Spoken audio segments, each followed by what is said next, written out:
In the news this week, protesters in Perth fight for Islamic respect. Parking rates at the Fiona Stanley Hospital soar just weeks after the grand opening. And North Korean leader Kim Jong-un's latest public appearance. This is the evening news with Ivan Leung and Ali Harper. Good evening. A national protest against Islamophobia discrimination was held in Perth this Saturday. The organisers accused the Abbott government of inciting fear within Australia to justify their military actions. A group of citizens protest against racist attacks targeting Muslims in Perth. More than 50 people marched in the Murray Street Mall as Muslim participants talk about the discrimination they have faced. Activists are also against the Abbott government's decision to send Australian troops to Iraq. The presence of foreign troops and the drone attacks and bombings actually really only serve to increase hostility to Western forces. Rally Speaker Miranda argued the funds used in the war should be allocated to public services instead. I think it's an absolute distraction from the budget. It's a way to vilify people, to distract them from the fact that they're cutting health, education, social services, and I don't think the people here today showed that that doesn't wash. There are also right-wing supporters who protest against terrorism by silently holding banners, and they refuse to speak to the media. Darren McErlain, WAMN News. Visitors to the Fiona Stanley Hospital will now have to pay $3 per hour or $21 a day to park at the facility. The opposition accused the Barnett government of profiteering from patients' loved ones.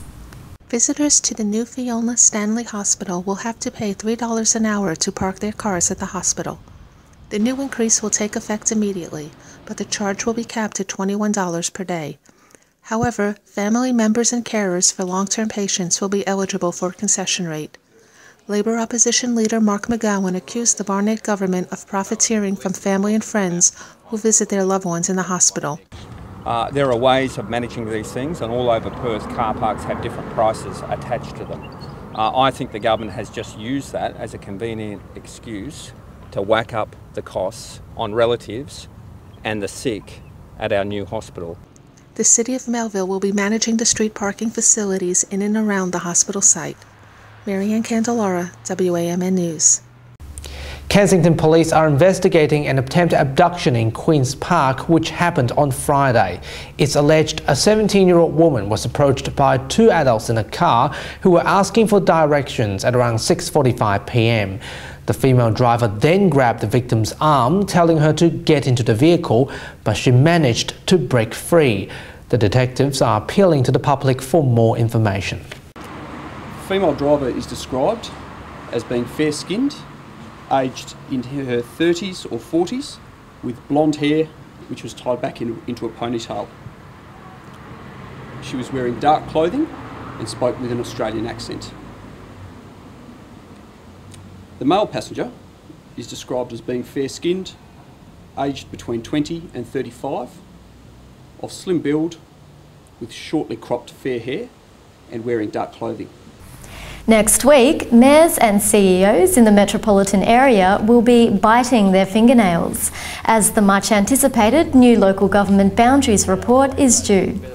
Minister Tony Simpson will have the right to accept or reject suggestions from the advisory board.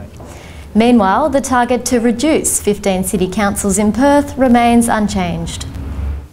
For those of you who like freebies, listen closely. Public transport in Perth will be a free-for-all on Monday, 3rd of November this year. TransPerth will also reduce train and bus fares by 10 to 30 cents from November 1st, after the Abbott government repealed the carbon tax in July. I think it's a fantastic day to also promote public transport, and I would like to take this opportunity to encourage people that aren't familiar with the public transport network to utilise that opportunity to have a go. In world news, police officers in Hong Kong are under scrutiny after 6 officers allegedly beat a protester in front of television cameras. The footage has sparked outrage within the community, and the officers in question have been suspended pending investigation. And North Korea's news agency has released the latest pictures of leader Kim Jong-un. Kim paid a visit to the Industrial University on Thursday. He was using a walking stick during his tour and looked cheerful. The South Korean media say North Korea is trying to play down rumours that Kim is seriously ill. And in related news to the Hong Kong protest, local television broadcaster TVB released a statement supporting the news chief's handling of a report which showed officers allegedly assaulting one of the demonstrators. Hong Kong correspondent Charlie Ju joins us outside from TVB's headquarters with more details. Charlie? Yes, Ivan. In the leaked audio, a voice appears to be TVB's news director Keith Yun has justified why he believed that some wordings used within the TV report aren't just and fair, as the journalist didn't manage an interview with the victim. Dissatisfied by the decision, frontline journalists within the network have issued an open letter on social media to reveal their dismay and distrust towards the station's management. Ivan? Thanks, Charlie. And those are the top stories of the week. Thanks for joining us. You can read the latest news on our website. Daniel Staniskov will be back next Sunday. Good night. Good night.